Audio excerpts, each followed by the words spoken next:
Good afternoon, everyone. Welcome to today's webinar on how to fail in grant writing. Speaking here is Grace Mora from the African Academy of Sciences. We are delighted that you registered for this webinar, which was actually oversubscribed, and we realized this is a huge need for early career researchers to want to know how to prepare a good proposal that they can actually win funding for their research. So I will do a bit of introduction of the webinar today. After that, Greg will be speaking to us for about 30 minutes, and thereafter we shall respond to your questions. So a few instructions about today's webinar. It's going to last 1.5 hours, and we're going to keep to that time limit. You're all going to remain on mute, so you'll not be able to speak, or you can only listen to us, but you can communicate to us by writing your question on the chat box or the question box as well. So you write your question there and we'll be able to respond to you. Greg will be able to respond to most of the questions. If there are any questions we're not able to respond to within that 1.5 hours, we'll see how best to respond to them in future. Feel free to ask any questions. If you're having challenges with the screen or with technical issues, the sound, also set them through the chat box or the question box. We appreciate your interest in this webinar. If there are any other kinds of webinar you'll be interested in the future, do let us know also in the chat box right at the end of the webinar, and I'll give you opportunity to mention those. So let's go to today's webinar, and this is about writing winning grant proposals, and we'll be able to respond to some of your questions of why you fail and what you need to do to improve your chances of winning grant proposals. The speaker is Greg Meredith, who is a senior research portfolio manager at the Economic and Social Research Council of the UK Research and Innovation, UKRI. He's responsible for managing the International Development and Education Research portfolio at ESRC. The portfolio of research project is worth 35 million and covers a wide range of education research, including early child education, skills acquisition, education systems, gendered STEM journeys, and the role of education in sustainable development. Greg was previously Knowledge and Exchange manager at the School of Education, University of Edinburgh, and has extensive experience of developing and submitting research funding applications. Thank you very much, Greg, for agreeing to lead this webinar. I will now hand over to you to go through your presentation, which I'm going to be sharing shortly with the audience. And yeah, so over to you, Greg. Thank you for that introduction, Grace, and good morning and good afternoon, everybody online. I am looking forward to chatting to you today a little bit about how to fail at grant writing and sort of sharing some survival tips and resources with you. This will be a little bit broad, and I will try to get in as many tips and hints as I can. We do have some time to kind of delve deeper into some of them, but just to share with you at the outset that if there are any particular areas that you do want to go into a little bit more detail for, yeah, please do share that with myself and Grace, and we can look at that afterwards. So as Grace mentioned, I work at the Economic and Social Science Research Council. I'm just going to go to the next slide now, and my role really is to manage a portfolio of research, and I work in the economic section at UK Research and Innovation. So UK Research and Innovation is made up of 9 organizations itself, covering all sorts of disciplines and industry working and kind of university funding.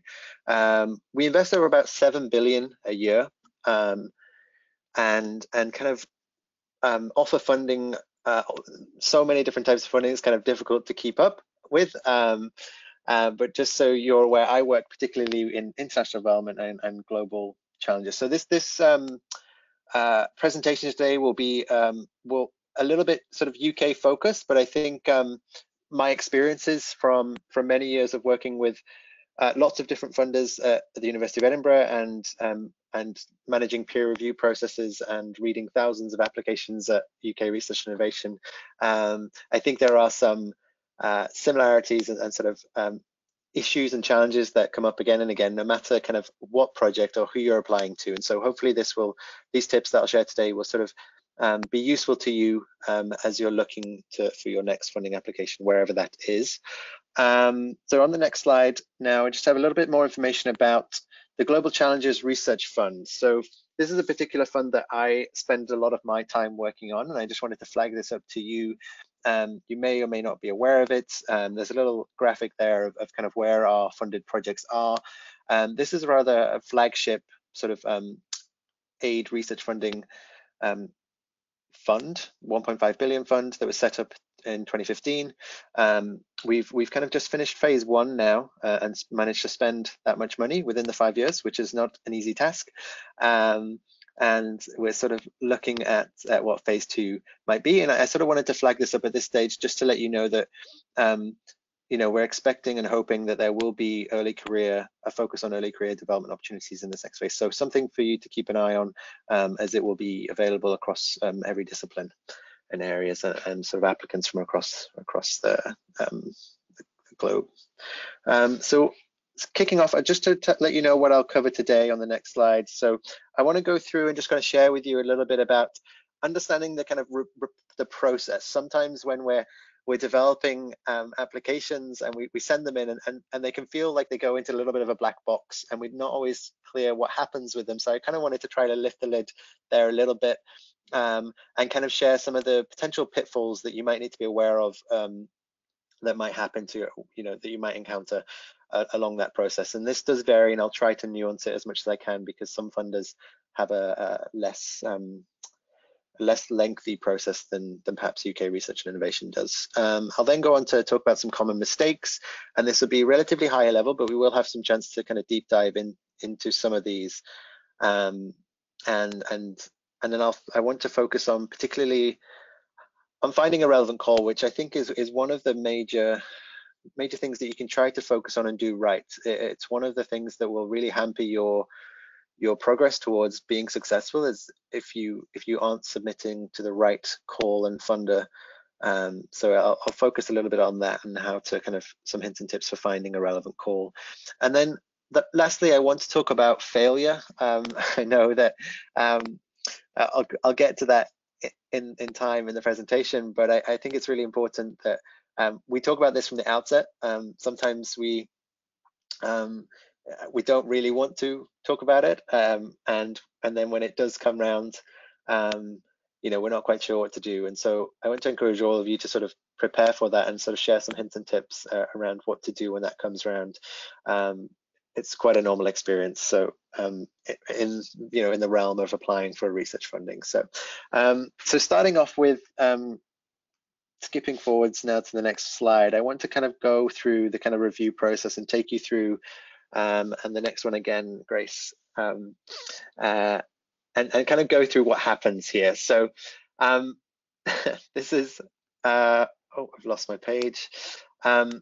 This is a sort of the process that the proposal goes through once you do submit to a funder. So this green box here will be sort of whatever funder you do send your application to. And this is our process, and it's a little bit more lengthy than other applications, but I wanted to kind of talk you through this just so you have an awareness of who is going to be looking at your proposal and what potential moments in the process that your application may fail or succeed. And so typically you will send in your application to the funder. It will then probably get reviewed by some office staff. And this is basic eligibility checks, really checking that you followed the guidelines, page lengths, fonts, formats, and some suitability checks as well. In some funders, their staff will have a scientific background and may do that initial sift at that stage. So they won't be specialists in your area, but they may be suitably qualified to sort of say whether this really is in the funder's remit. And they may get sifted out at that stage if you're really not relevant to that particular organization. And so the first kind of pitfall is getting through those basic checks. And I think it's always a shame if a proposal falls at this stage, and I've got some tips later on to point us to everyone really should be getting through this first kind of proposal checks without too many issues. Typically then, if the organization does go to external reviewer selections, then they'll identify some experts within your area and ask them to peer review your application. These typically are matched quite closely to the areas of your application, so they will be expected to be aware of the literature and developments in your area, and they're really selected because they are experts. And 9 times out of 10, you will probably know these people. I think if you are well networked within your area, you probably know who is going to review your proposal, or sometimes you can kind of tell who has reviewed it.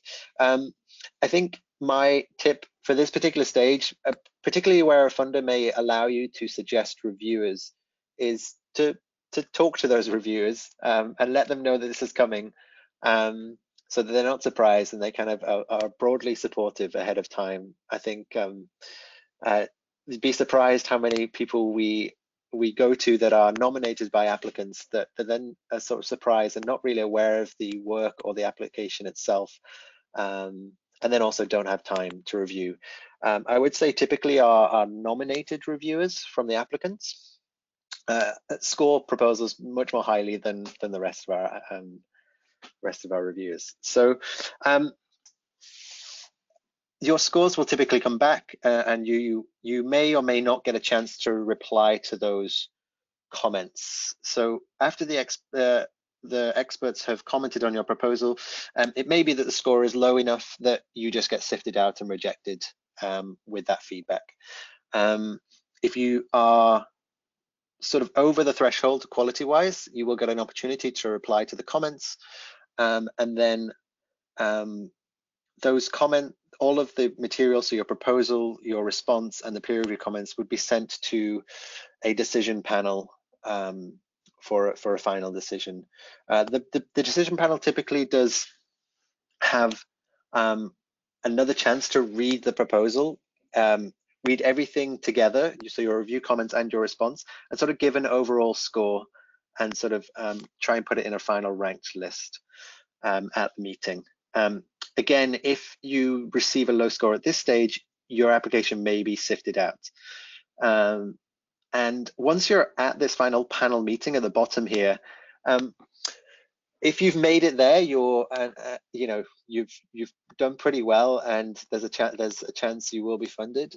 There is some movement typically at these meetings, so our experts that sit on these meetings, we try to cover as broad a range as we can, but we are allocating sort of 15 proposals in quite wide-ranging areas, and we might just have a education expert that is covering anything remotely related to education. And so we do try to allocate as closely as possible, but our panel members at these meetings will not be as expert as your reviewers are. So I think my flag here is really just to be aware when you're writing your proposal. Sometimes you will have to, at the first stage, sort of be able to convince generalists that you're relevant to the organization. Once you then your application gets through external review, you're then going to be grilled quite hard and interrogated by experts in your area. So your application needs to contain the quality and scientific rigor to be able to stand up to that. And then if you do progress even further, you need to do it in quite a concise and clear way, so that again it goes back to someone that might not be as aware of your area, but wants to really understand the value and importance of your proposal at the panel meeting stage. So you've got quite a range of audiences that you're trying to write for here as it moves through the journey, and these are the sorts of areas that you have to be aware of. The sorts of challenge that you have to be aware of when you're putting together your proposals. And I think what we see is quite a lot that often proposals fall down at some of these stages because they're not able to communicate to these different types of audiences in one document. It is quite a skill to learn to be able to communicate with multiple audiences in one document, but I hopefully share some tips as to how to do that. So moving forwards now on to sort of common mistakes, and I'm gonna I may have been working from home for slightly too long, and I want to share some tips as to really how to fail if you really want to fail. So we'll skip forward to now, Grace. Great, and I'll just talk through these. So Grace, if you just go forwards two, sorry. Right, so our first one, great, let's take the first two in turn. So my top tips for how to fail is, the first thing we see, which is quite common, is really just sticking to the same team, mentor, supervisor for each application, regardless of expertise. And research funding applications are incredibly competitive. You know, we get funding success rates between 10 and 20% sometimes, with hundreds of applications. And I think when you are venturing out into your first research projects, or even quite experienced moving into new research areas, often the team that you manage to bring along with you is almost as important as the research agenda you're putting together. If you do have quite an interdisciplinary project, you need to make sure that your team sort of reflects those ambitions and has a track record in that area. We see a lot of feedback to applicants that there really isn't evidence that the team has expertise in a particular area. And I think particularly for early career, some types of early career funding, you might be asked to talk a little bit about your mentor or your supervisor, and your PhD supervisor isn't always the best person to take your career forwards as you're putting in some of your funding. They may be the area you want to stay in and be an expert and be able to offer a fantastic mentoring, but they may not. And I think that can sometimes be a difficult conversation to have. But just be aware that you're competing against some very mobile people that will move around the world to work with the best people they can to secure this funding. And so just think about that as one element of your proposals, that actually, do I have the right team here? Is my supervisor or mentor or the colleagues I want to work with, are they all contributing the right expertise for the aims of this research project? So moving on to the second one now. I have been up late the night before helping to write applications for the midday deadline the next day. I will say that it doesn't always produce the best work, and my advice is not to give yourself a few days. Actually, I would really encourage you to try to plan ahead as much as you can, and really try to take around 6 months if you can, a couple of months. Sometimes, you know, if you're going for a really big prestigious application award, give yourselves a really good amount of time to do that, because these things do take time. And one of the biggest drivers of the quality of the applications we receive is just the time that people put into them. When you're working on a developing a proposal over 6 months, or you know, a couple of months, even if you can work quite quickly and have good partnerships in place, you really get a sense of what has been able to be achieved in those few months. So a lot of work into the impact and the outcomes has been able to be planned. There is a very coherent project because a lot of conversations have taken place, and so I advise you to take as much time as you can. You can really tell the difference between an application which has been put together too quickly and one that's kind of had that time. So next one, and this is I think so my advice here is try to be creative with where you get your funding from. And there are some prestigious funders out there and some very, very competitive pots of funding available. And those are great, and I would encourage people to go for those if they feel they're at the right stage in their career, but just be aware of how competitive these are. I know in the UK, at least, the British Academy's postdoctoral fellowship program receives hundreds and hundreds and hundreds of applications each round, and typically has quite a low success rate. It is very difficult to get that funding, and try to be creative within your networks of who is funding your work. So thinking about beyond the big the big research funders, who else might I be able to talk to that can give me some funding for my project? So do I work with particular international organizations? Are there philanthropists that would be interested in funding some of my work? What other funders could I kind of look out for and ask to fund my work? So definitely look at the prestigious big funders, but also don't feel limited by those. You can take quite small pots of money from a range to get yourself started, to really build up that experience with managing research projects and funding, to allow you to give you a bit of a springboard into some of those larger, more prestigious pots of funding. So next one. So please read the guidance. It's a shame when many applications fall at that stage. I know that there is a lot of information released when funders release calls, and they typically give pages and pages of guidance for what they're looking for and in what particular format they want. But doing your own thing is not only going to be a waste of your time, but also the funder's time. And we've seen a lot of research funding calls change over the years because so much of this time is wasted. I would say about 60–70% of the queries we get, are just kind of pointed back to the guidance. But I understand too that this isn't something that is, the language can sometimes be quite inaccessible. So please don't feel shy about going to the funder and asking and checking with them. I'd actually encourage you to reach out and sort of say, can I just check this line? Is this how I understand it properly? And is this what you're looking for? Just to ensure that your effort isn't wasted. So definitely pay attention to that guidance. Over the next one. I think the single biggest thing that you can do to help is to share your applications with colleagues, with critical friends, and ask for comments back. Definitely do not just protect this and hide this away.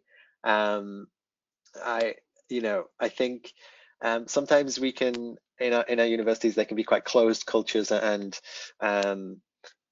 quite critical places to be. But I would really encourage you with this, that as you're building your proposal if you give yourself enough time to do that, allow some time for yourself to kind of get those critical comments back, and talk to your colleagues about it and share and ask for their advice. And if you can, don't feel limited to the colleagues that are around you. If you have people within your networks across the world, reach out to them and say, I'm looking at this fund. Do you know anyone who has been successful to it before? I'd really like to get their perspective on. And if you have someone that you know has been successful previously, they're a great person to go to and ask for advice.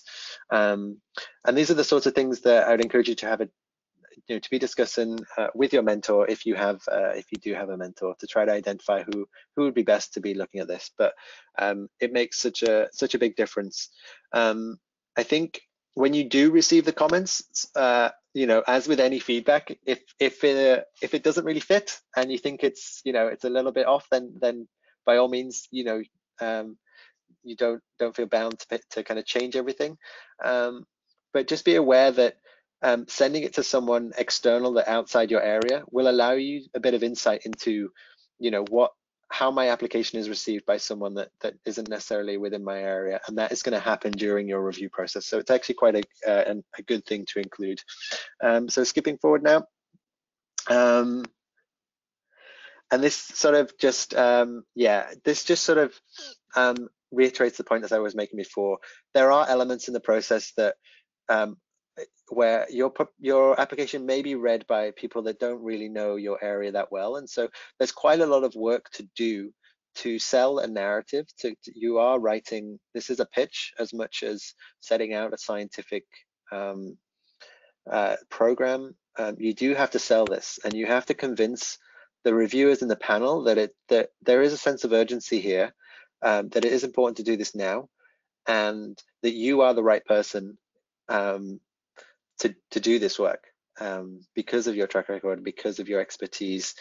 So there is a bit of narrative writing here, as well as making sure that your application stands up to some of that scientific interrogation. So because of the range of people that will see it, you really need to think about, will my application be understood by kind of experts and non-experts at the same time? So on to the next one.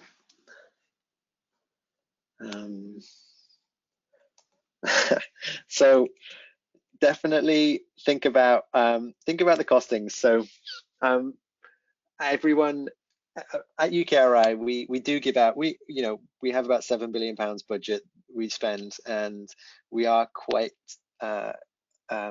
careful with where we do spend money, and we do sort of negotiate quite a lot with where that money is.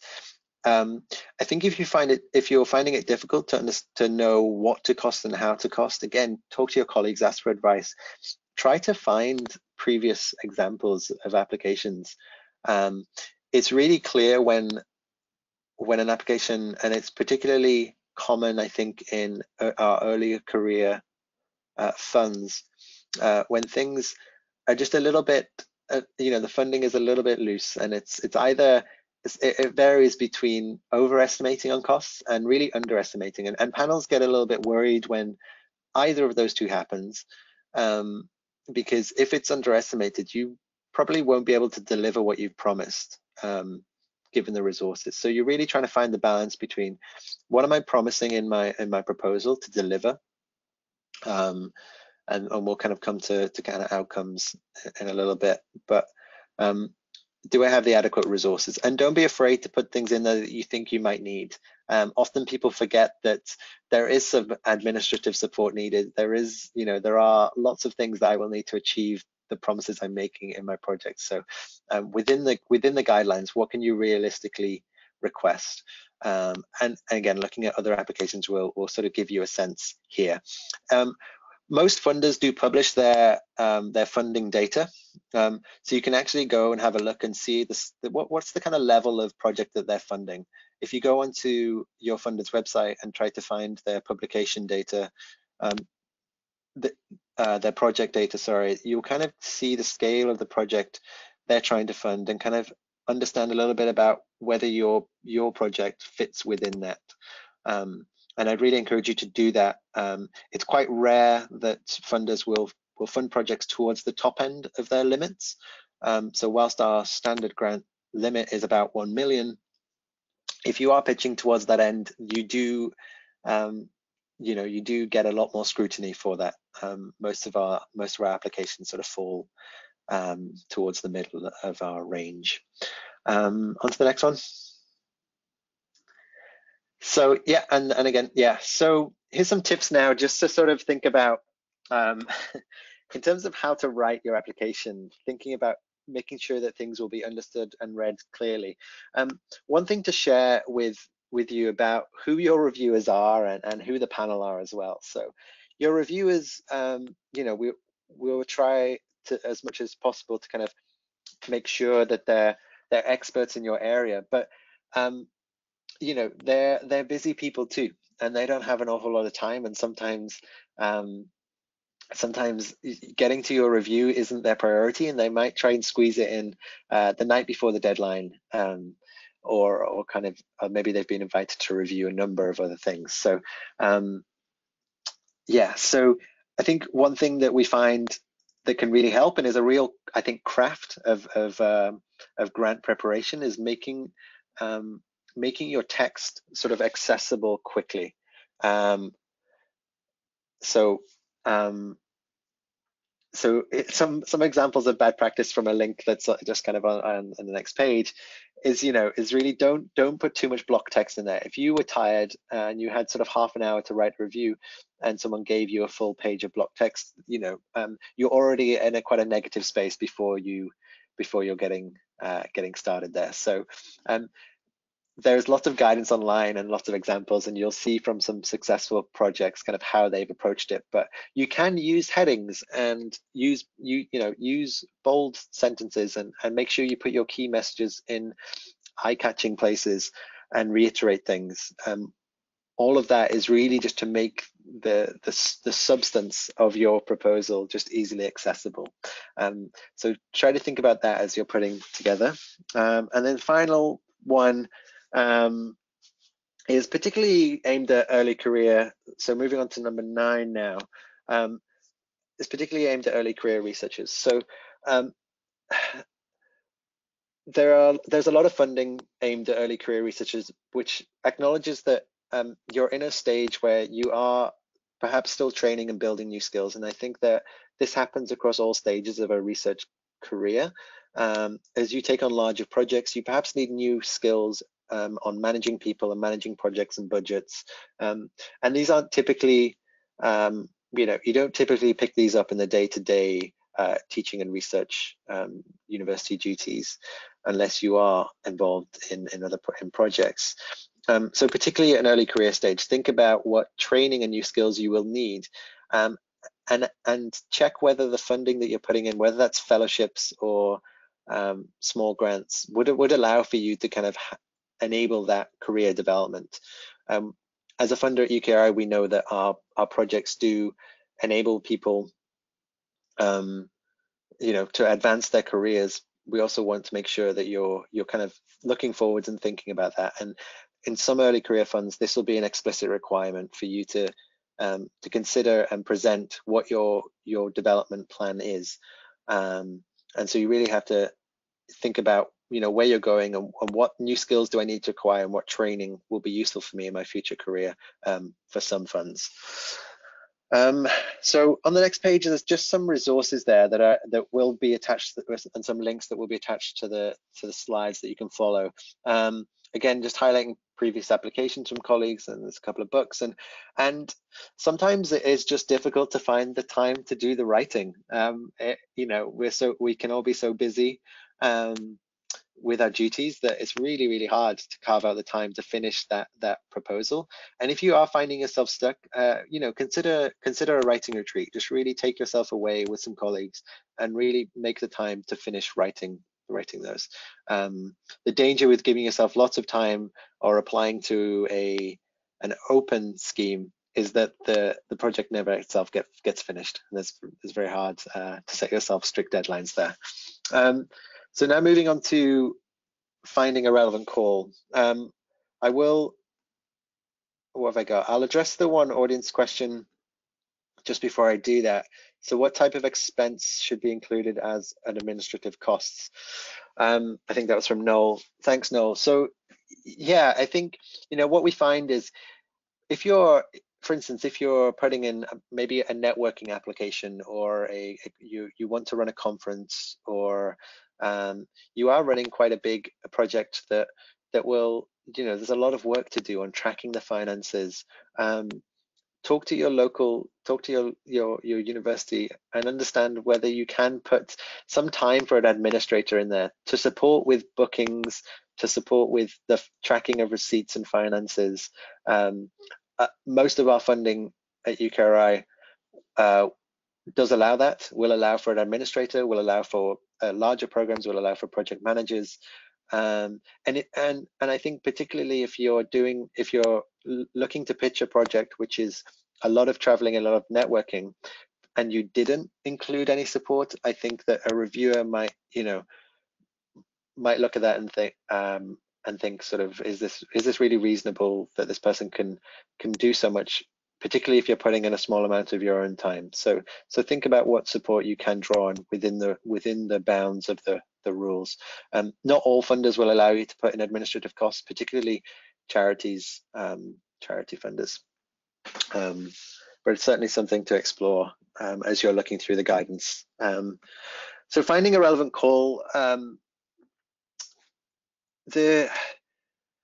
think what happens sometimes is, just going to the next slide, is really understanding whether your research is relevant to the funder. And this takes a bit of time to really get to know what a funder's mission and goal is, and whether your research aligns with that. Most funders will have a vision and a mission statement, and typically what happens or has happened in the research ecosystem is that every funder has sort of tried to carve out their own particular area. We want to avoid overlaps as much as possible. So you'll certainly see in the UK that certain health funders won't fund research which the Medical Research Council funds and NIHR will fund, there's not too much overlap, and we try to avoid that. And so there usually is a right place for your project to go. It also means that you can adjust your project to kind of fit a funder as possible. But spending some time looking at what the funder is currently funding and what their stated aims and mission and goals are will help you, in making sure that you get past that first stage check, that first stage sense check, which we see a lot of applications kind of sifted out at. This is particularly important when you go to small and charity funders or NGO funders, where they have a very explicit mission. Whether your research is on enabling, healthier aging, you really need to spend time and get to know what kind of research they're actually interested in, and this is where actually they're probably more receptive to talking and have a bit more time to enable you to understand that better if you do have any questions. So spend some time with that literature. And I think one main driver of whether you've kind of found the right fund for you is just kind of to think about your own career stage. So going into the next one now. So think about your own publication records, whether you've had any experience with smaller scale projects, and a lot of our funding, and I'll go on to the next slide in a moment to show this, is split up by where you're at with your career stage. I think there's this assumption that you typically are applying for larger and larger pots of money the further you are in your research career. And so you'll see that certain types of funds are split up for particularly aimed at early career researchers, whether that's within the first 4, 6, or 8 years of your career, and others for kind of later career. And I think I think one of the main drivers is to consider who you're competing against. I think if you're a relatively early career and maybe you've just finished your PhD and you managed to get 1 or 2 publications from that, if you're applying for a fund that allows people to apply, if they're sort of 15 years into their career and they have pages, a very long publication record, they're very well established, and they've also had some small scale project funding, it's very hard for a panel to sort of justify giving the funding to someone with an unproven track record such as yourself. So finding a fund which you fit will really help improve your success in the area. So going on to outcomes now. Again, this is one area where different types of funding are try to carve out their own space in the landscape. So you really need to understand what it is that the funder wants you to deliver. Some funders are not as interested in direct policy influence and impact. They might value the scientific advancement and academic development more than they do direct policy. Others will explicitly just want to see why this research is relevant to policy, and only that, and are less interested in the kind of scientific development and advancement. So understanding what the expectations are and how you need to pitch, and this element often comes in with how you shape your proposal to kind of speak directly to the funder, to kind of tell them that you are going to deliver what they are looking for. And at UKRI we like both. We want to see both, so it's harder to kind of convince us on that side. And then again, yeah, just the final 2, just kind of study the funder and ask for advice. Don't feel shy about approaching funders. And then the final one I think I wanted to say is just collaborate. So skipping forward a few, Grace, and the next one. So yeah, make the most of your international networks, and a lot of national funding calls, if you're looking to work on international projects, will allow application from people overseas. You don't always have to move, to be eligible for this funding. So if you do have colleagues across the world that you do want to collaborate with, it's quite likely that they will have funding locally that will be open to international applicants as well. So make the most of that. So skipping forward to now this graph, and Grace, you can just kind of move through the different blobs as they were. So there's sort of the way that different pots of funding are kind of cut up, and you know, you have your PhD funding and then some fellowships or starter grants, and they do overlap a little bit. And this is quite general, but this is the general trajectory that I think the way that things are set up in the research environment, sort of assuming that the sort of journey that you're on. So finding that right pot of money for you. This is the kind of logic in the particular, well, particularly at UKRI, but also we find it in the larger environment in the UK. This is the kind of logic behind how we set up our different types of funding. So trying to carve out particular pots for early career researchers. You'll see the biggest middle one there is that research grants, a sort of standard scheme. It's quite difficult. You know, people do just, there is quite a lot of demand for that. There is quite a lot of range of funding that you can apply for in it, but it's also open to quite senior academics as well. So if you are applying to those more open pots, just be consider who it is that you might be up against, because it's quite competitive. Again, there's some resources that I kind of will point you to on the next page for where to find some hints and tips and sort of suggestions. I think Research Professional in the UK is very popular database of research funding applications. I know they have coverage in Africa and across the world. And if you don't, if you don't have an account, maybe you can talk to your support or the colleagues that might have access to be able to share some of those resources, and some other areas that you can kind of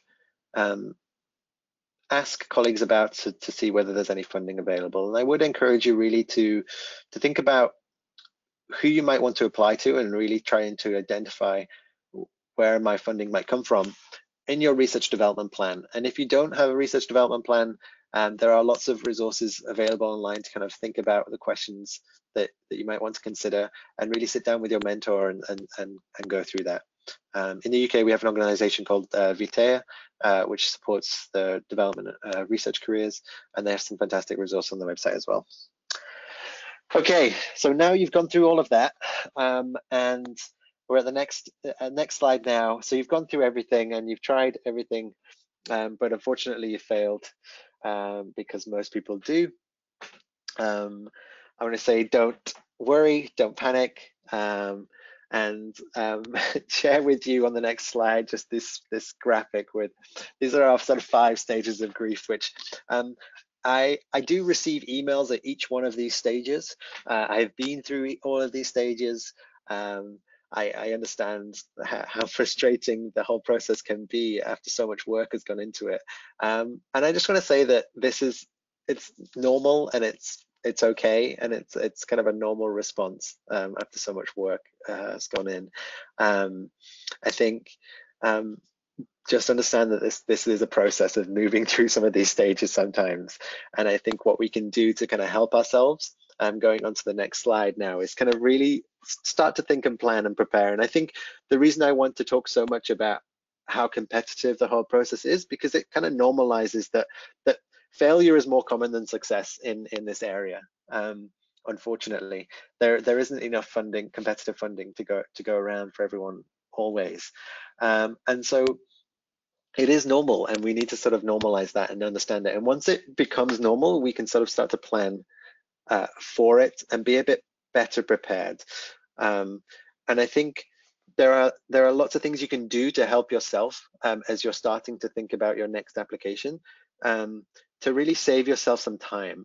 And so when you're putting together, so going on to the next one, when you're putting together your your research development plan, have you thought about what might happen if you fail? Where is your contingency planning? Sometimes a fund may only allow you to apply once, and then that's it. You don't get to go back. You don't get to submit the same proposal. You can't ask that organization for funding again. So are you going at the right time? Is a question you should ask yourself. But understand that there are risks inherent with this sometimes for particular funds. And I sometimes think about it as a bit of a jigsaw. If you're putting together a larger picture here for your research agenda, are there elements of that project which can be broken out into smaller projects quite easily? So if you are applying for a large project, are there elements which you can break down and maybe ask someone for a smaller pot of funding and tackle it that way? So try to think about what might happen to your agenda if your certain funding doesn't come through. And so, yeah, try and talk about it within your colleagues. Again, I'm really encouraging you to talk to your colleagues as much as possible about applying for research, and particularly recognizing efforts. There is months of work that goes into these things, and I think we should do a lot more. I don't often see failed research applications stuck up at universities. I wish I did, because sometimes it's the sort of 10th iteration of a project that really gets funding, and so it's lots and lots of feedback that goes into these successful projects. And think about what your particular strategies that you're using to try to stay resilient. And so having a plan B, or just being ahead of the field and working extra on this one. Grace is going to tell me off for going over soon, but yeah, so just to encourage you really to move through that kind of process. Once you do, if you do get feedback, really try to go back to the front and say, look, can I have some feedback and understand why this was rejected? Some won't have the capacity or time to do that, but ask, and you might meet some nice people that are willing to have a quick phone call with you and give you some feedback. And then look, just it's kind of getting up and reflecting and adjusting your project. Just because you receive one failure doesn't mean it's the end. But I really encourage you not to not to admit defeat, and that your months of effort aren't wasted, and look for your next opportunity to submit that proposal and make the most of the investment that you've made in that, because it's quite a substantial investment. So that's it from me. It was a lot of high level, and we can break down kind of each of those tips and elements and particular parts of an application. Could spend, we could spend a lot of time going into a lot of detail. But I hope you found that useful, and I'll take any questions. Over to you, Grace. Thank you so much, Greg, for that wonderful presentation. And I personally have benefited from it, and particularly how to move on after you have failed in a major grant proposal. So what I will do is I will read through some of the questions, and then you'll be responding to them.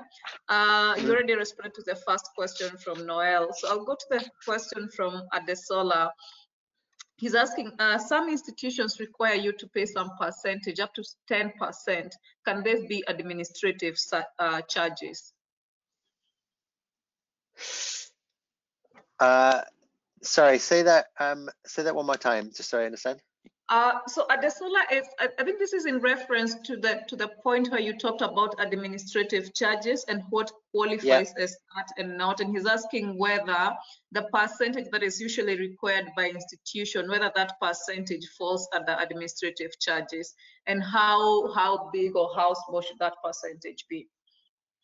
Oh, I see. Okay, so yeah, sometimes, I mean, with the Global Challenges Research Fund particularly, we allow, depending on which call we have been running, so sometimes we do allow a flat 20% rate to be charged for sort of indirect costs, support costs for the university, and some of our schemes that's 30%, but that will be in the particular scheme guidance notes that you're applying to. So there is usually a flat rate of university support costs that can be claimed, particularly for UKRI in international research. And I would, on top of that, though, that doesn't always cover administrative staff time. So there isn't a set percentage of costs you can put aside. Wouldn't expect it to be very large. Just making sure that you do have some staff support, whether that's for finance or administrative. Does that answer the question, Grace? I'm not sure I understood it correctly. Yes, you did, and I've just tried to type in the response that you have provided. Okay, next, the next question is from, let me see. Might you have, this is from Miriam, might you have any advice on funding organizations for women in science in low and middle income countries? Yes, it's a great question. I mean, no specific funds come to mind at the minute. I will say and kind of point you towards, if you can get access to Research Professional, their coverage is really fantastic, and there are thousands and thousands of opportunities in there which can be easily searched. But from UKRI, nothing specifically which is targeted directly towards women in science at the minute. But I would say that we do keep a check on our equality, diversity, and inclusion in all of our funding calls, and make sure and kind of we do review quite regularly our gender statistics, and funding panels are made aware of you know, what our previous successful applications look like, and there is that does come into some of the decision making. So I'm sorry, I don't have a specific fund, but yeah, I don't know if there's anything out there. A minute, just to let you know, as I mentioned, we're kind of looking into GCRF2, and you know, this may be an element that comes in to that, but I can't say for sure yet. Thanks, Greg, for that. And I think I see this question as two-part. Some funders may not necessarily look to fund women only, but they will be interested in ensuring if they are funding a particular field of science, they do have women who receive that particular funding. So it's always very important for you to read out all calls, regardless of whether they have been addressed to women or not. However, I've also been seeing calls from the OWSD, Organization for Women in Science, I think in developing countries. Have a look at their website, because they do also try and get funding calls that are specific for women. Greg, the next question relates to that graph you had about the transition from PhD up to an independent researcher. And Noel would know how many years of experience correspond to early and mid-career researcher? Yeah, it's a good question. I don't think there is I mean, at least in the way that the research funding landscape is set up, there really isn't a consensus on you know, what constitutes an early career researcher and a mid and a senior. I think we've seen some of the criteria change over the years. So at the Economic and Social Research Council, we used to use sort of 4 years as an early career researcher. So within that 4 years, it would have been expected that you've managed to set yourself up on an independent research career. What has happened, I guess, that has been stretched somewhat. It's sort of, I've noticed now in quite a lot of different calls that sometimes it's 6 and sometimes it's 8 years or 7 years, and this is time since PhD. So it's within how many years are you since PhD, and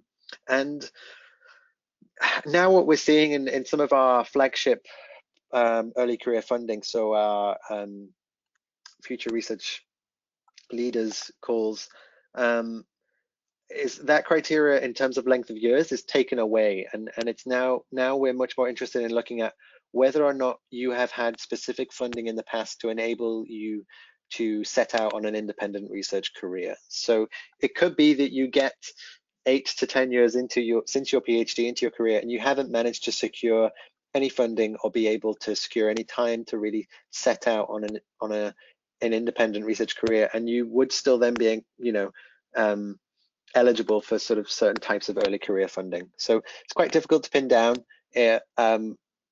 Yeah, it has been in the past delineated by a number of years, but that seems to be shifting in some of the updated criteria we're seeing, which is now looking at the types of funding you've had previously. And if you already have had some early career research funding, so any small project grants or a fellowship, we would expect you not to need more of another fellowship or more early career funding, typically. Thanks, Greg. There was a question from Sally, but I think she has left. She was asking, how do you shorten time from denial to acceptance? Good question. I think for me, denial to acceptance, where are we? Yeah, I think it's more in normalizing and talking about it. And I think once you look at the different the lots of different pitfalls and how competitive some of these schemes are, it's quite likely that you will fall. And I will say that planning here is really, really important. I've worked with lots of researchers that you know, it's being left quite late, and sometimes this research funding application is the last chance to even secure a visa, or you know, make sure that you can stay in the country or the city that you're working in.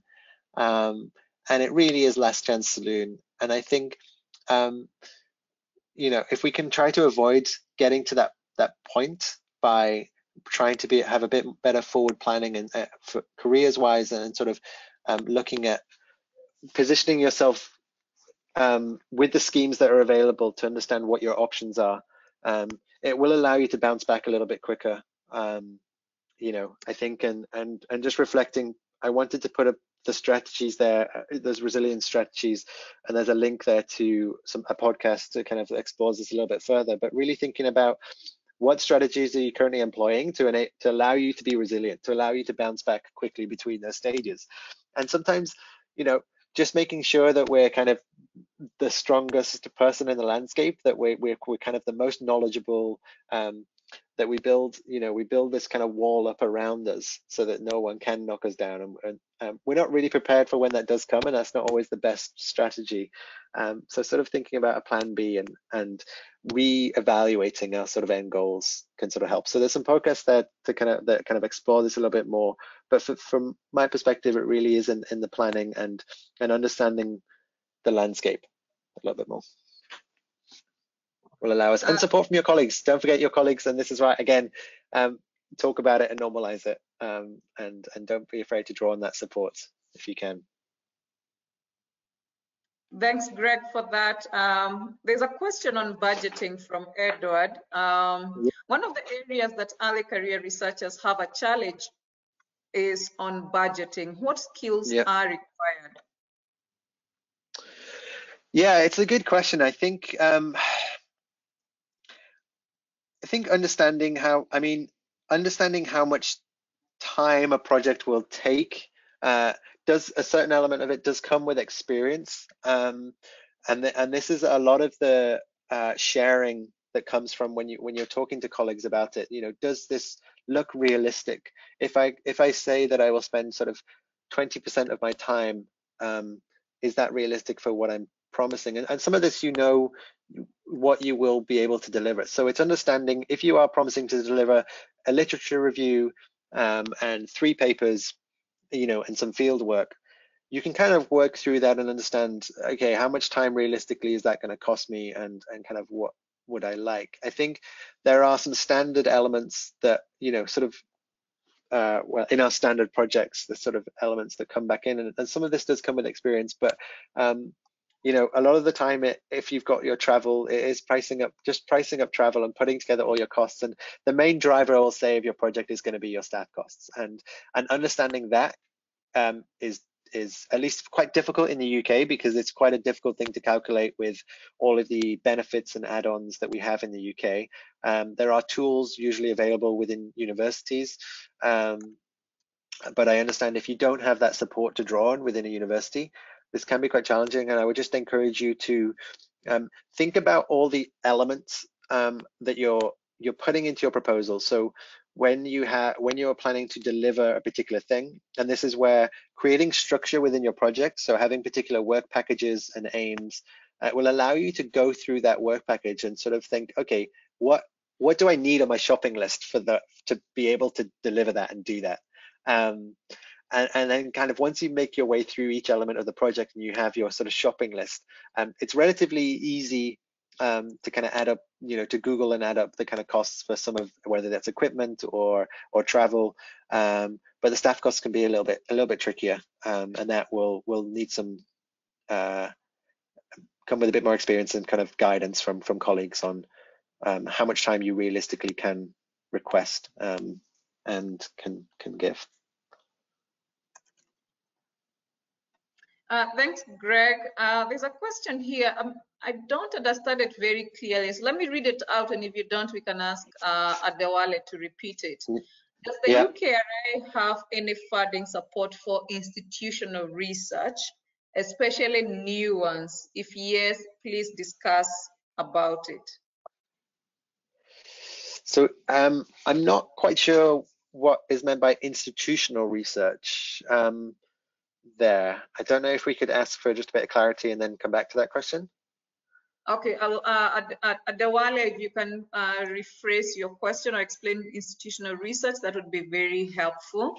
I see there was a question about whether we are going to share this webinar. Yes, a video version of it will be sent to your emails in the next maybe 2 or 3 days. The next question is from Josephine. Some grants, especially postdoctoral research positions, will require you to get a host in an institution that can accept you. But in most cases, you often don't know any. How can one navigate this? And I think this is a particular question in most African countries where you want to apply for a postdoctoral fellowship that you have seen being advertised, for example, by the Wellcome Trust, but then you need to be affiliated to an institution, but you're currently not affiliated. How can you navigate that? Yeah, so I used to receive a lot of requests at the University of Edinburgh of this sort, and some people do, just approach a professor, a senior professor, to ask if they would be willing to host. And I would encourage you to use your networks as much as you can if you do have those networks, and if you don't be afraid to just approach people and ask if they would be willing to host you and support your application. Typically, they'll want to know a little bit more about your proposal and maybe even look at your CV. I think if they're going to invest their time in supporting you, they might want some reassurance that you're serious about this and that there's a chance that this could be successful. But really, what you're asking, I mean, typically these funds are low risk for the organization because your position comes with salary funding and reputational benefit of bringing that. So largely, in my experience, the responses that people were sending were quite positive to that. And again, that then it's in that host institution's interests to support that application as much as they can. So in approaching an organization, you also may be able to access some of their resources and support that they have available in that institution. Again, I think making the case for why the person should support you is really key in that first approach and an application. But yeah, if you don't know who the right person to go to is, reaching out to the sort of research leader in that university can be a good start, and they will often be able to pass you on. But definitely encourage it. It happens, and these funds are set up specifically to encourage mobility, and so it's one thing that reviews pay close attention to, and it's why I mentioned kind of having the right team around you, is to make sure that you're trying to work with the best people that you can for your project. It is unfortunately just sometimes a cold approach over email or phone call, or trying to operate through your networks that you have.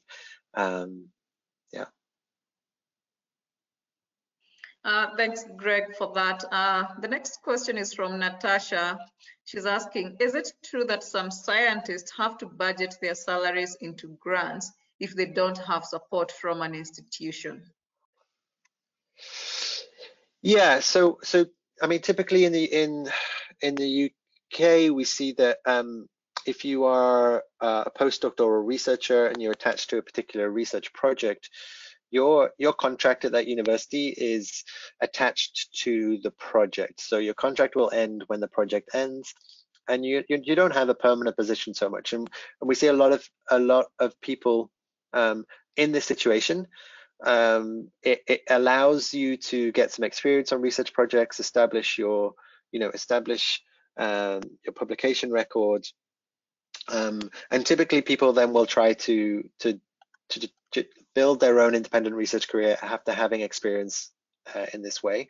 But increasingly there is an expectation that as a professional researcher at an academic institution, you do bring in research funding, but it's not everywhere that's tied to your contract. So some people do have permanent positions, and their research income is just kind of monitored through their annual reviews and things like that.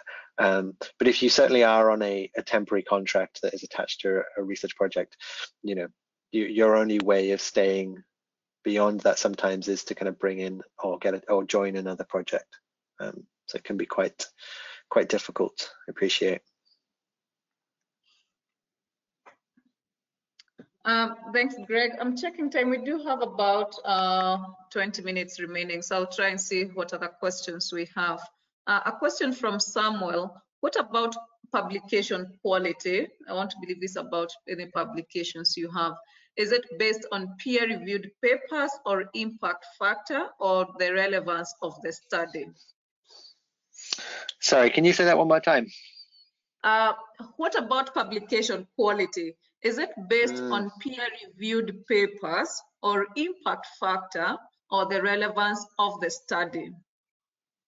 Yeah, so typically I think reviewers will be looking at which journals you are publishing in. If those are prestigious journals, so typically with although we don't see impact factor isn't used so much in the language, but I think that there is we do see that whether if you are publishing in the top journal in your area, that that's a good indicator for the reviewer, and what you're publishing and who you're publishing with. I think if you so that's the sort of things they're looking at, and length of list if you've managed to, or if you're publishing in the area that you're applying for as well. So there are elements of looking at what you're publishing, who you're publishing with, and where you're publishing. So I think it does, it does sort of come into it quite a lot in that one. And I think it's one thing to think about as you're coming out of your PhD. It's an incredibly busy time, but what often separates postdoctoral applications is the quality of those early applications, and whether there are even applications to start with, and kind of where those are and what they look like. And typically, when I mentioned that people will join other research projects for maybe a couple of years, it does enable people to get their name onto some quite nice publications in some quite high journals if they're working with senior colleagues. So just one way to kind of boost your publication list. Thanks, Greg. There's a question from Uche. Can you comment on what would make panel members to reject a proposal that is ranked very highly by reviewers? I think this goes back to the very first slide of the stages. Yeah. So sometimes we see, and this can sometimes be the quality of the reviews. So we also ask our reviewers to comment on their own ability to kind of score the proposals. So we will sift out some reviews which we feel aren't of sufficient quality, but also if the reviewer has scored a proposal highly but rated themselves as quite a low confidence level in ability to review, and in a situation where that may have happened, and then also the nominated reviewers have scored it highly, the panel member may be a bit more skeptical when they look at it and re-look at the whole proposal again.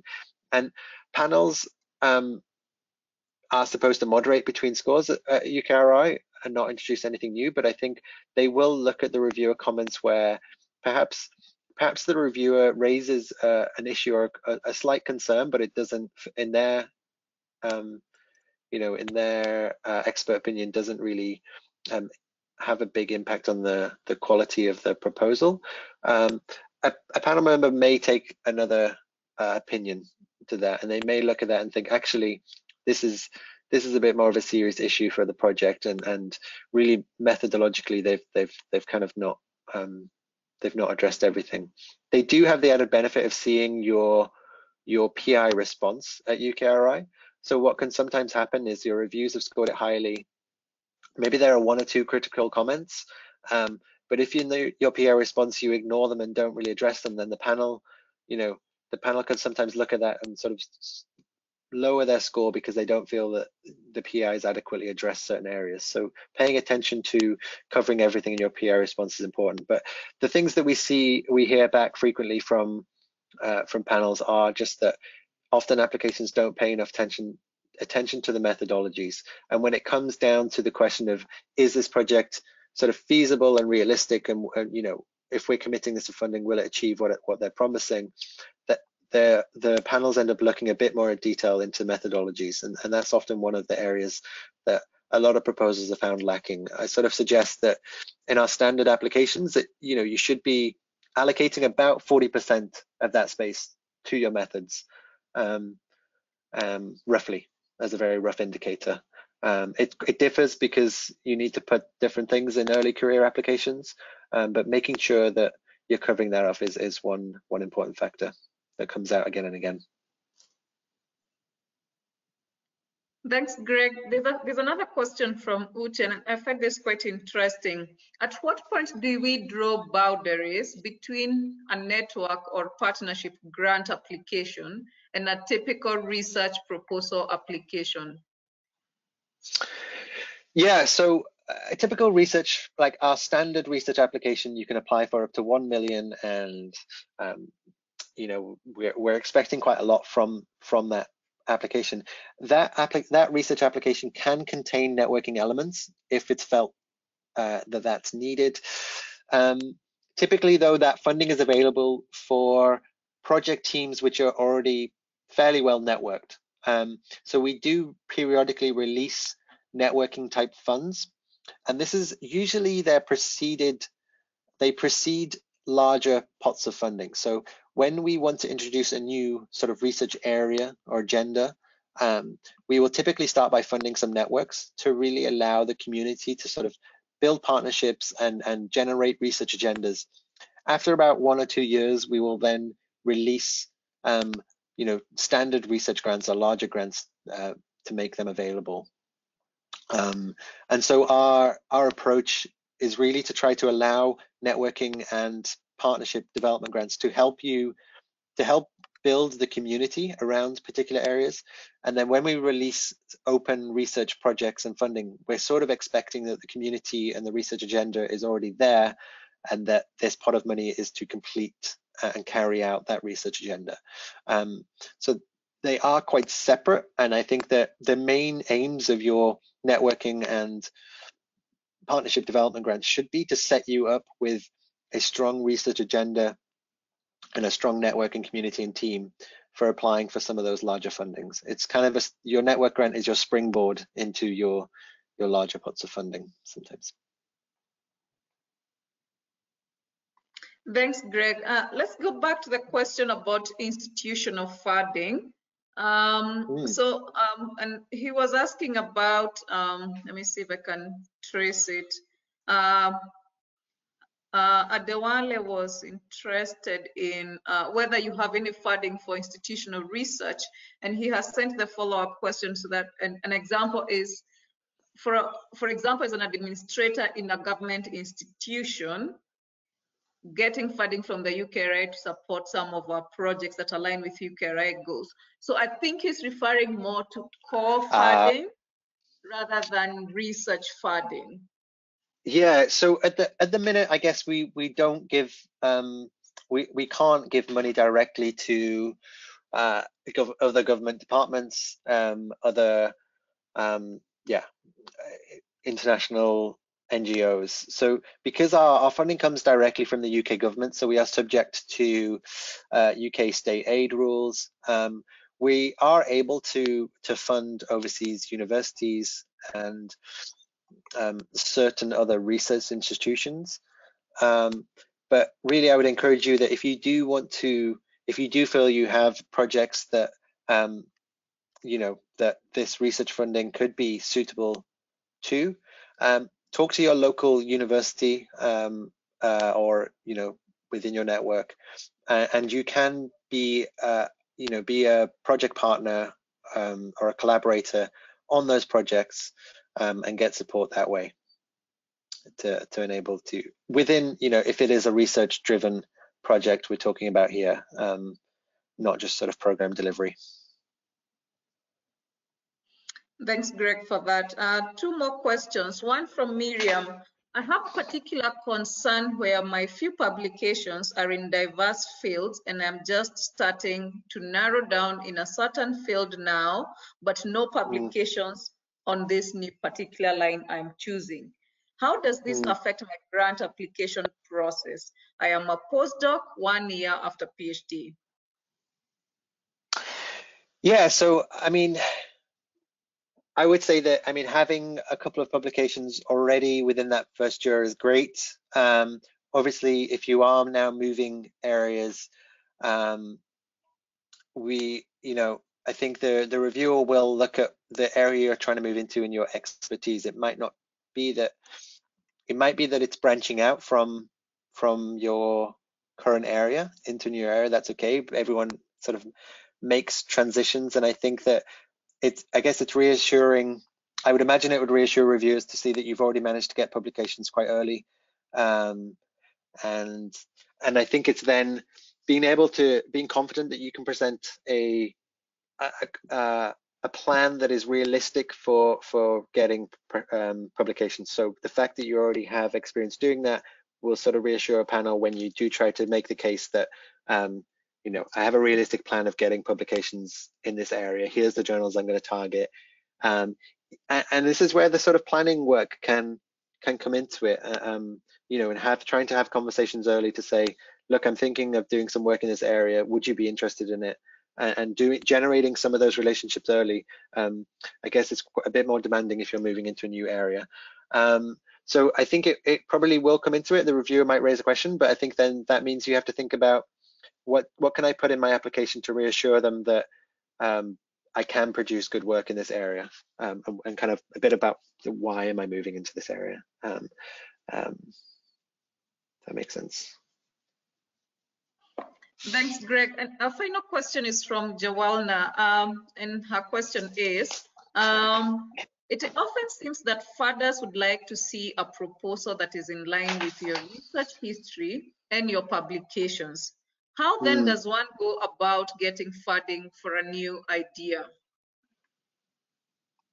Yeah, I think it's true. I think different funders and different schemes within UKRI will have different risk appetites, if I could use that phrase. And typically, again, when you're thinking about who you're applying to, there may be funds set up specifically to allow for risky new areas. And we try as much as possible to take the risk out of who we're funding. And so it might be that you're moving into a new area, but demonstrating that demonstrating a strong research proposal you'll need to be able to write a very convincing and well-researched case and sort of convince the scientific community in that area that you understand the literature and that you're kind of up to date and advanced in that area. So there's that piece which can really reassure a reviewer, which is being really on top of the literature in the area you're sort of stepping into. And then the evidence from the work that you've done previously. So yes, you presented a very strong case that you're on top of the literature in the field. You also have a previous track record with managing projects, and so it's not so difficult to move between. I think that obviously there's just a lot more work to convince the scientific community in that area if you're new to it, that you're bringing, and it's kind of being aware too of what you're bringing to the area. I guess if you're coming from a new area, what are you bringing into this? What are you investigating and what are you drawing on? No one starts from scratch when they enter a new place. So it's kind of trying to convince the reviewer of that. But it does happen. And I would say that generally standard schemes are less risky, are more risk averse, sorry. So they don't want to fund risky projects. So if there is someone presenting, to do a new idea that seems unrelated to what they've been doing before, the panel may look at that and sort of think, well, I'm not really very confident that they will be able to deliver this. So just have a little think about and try to find out, if I am branching out into a new area, would this fund be receptive to that? Because there are definitely some which are and some which aren't. Well, thanks so much, Greg. We've actually covered all the questions that we have received today, and we just have 10 minutes. I don't know if you have any additional points you thought you may want to add at this point, and then I'll make a few remarks to end the webinar. I don't. I guess I just want to say thank you for everyone attending, and yeah, please feel free to feedback if you would like any additional, would have liked any additional information or more specific information in any areas. But yeah, thanks for coming and listening to me drone on today. Thank you very much, Greg. We really appreciate you delivering this webinar, and I hope the participants have benefited from it as well, and the questions and the responses to those. We've tried as much as possible to read out these questions so that once the recording is out, everyone will have the question and the answer to it. We hope to run these webinars in future. We may run a future webinar on funding because this sold out very, very fast. We'll announce that through the AAS newsletter as usual. Check our website or our Twitter handle. That's where we mostly advertise these webinars. But also, if you have any suggestions on future webinar, feel free to send us an email and let us know what topics you'd like us to cover and the kind of speakers you'd like to have on those webinars. Especially in this season of staying at home, we are hoping we're going to run more webinars to keep people connected, but also to keep the work going. I think for researchers, you have maybe more time on your hands now to write, but not to be in the lab. But we'll see how best to make use of this time and to keep the community connected and benefiting through this season. So thank you very much and have a lovely afternoon wherever you are.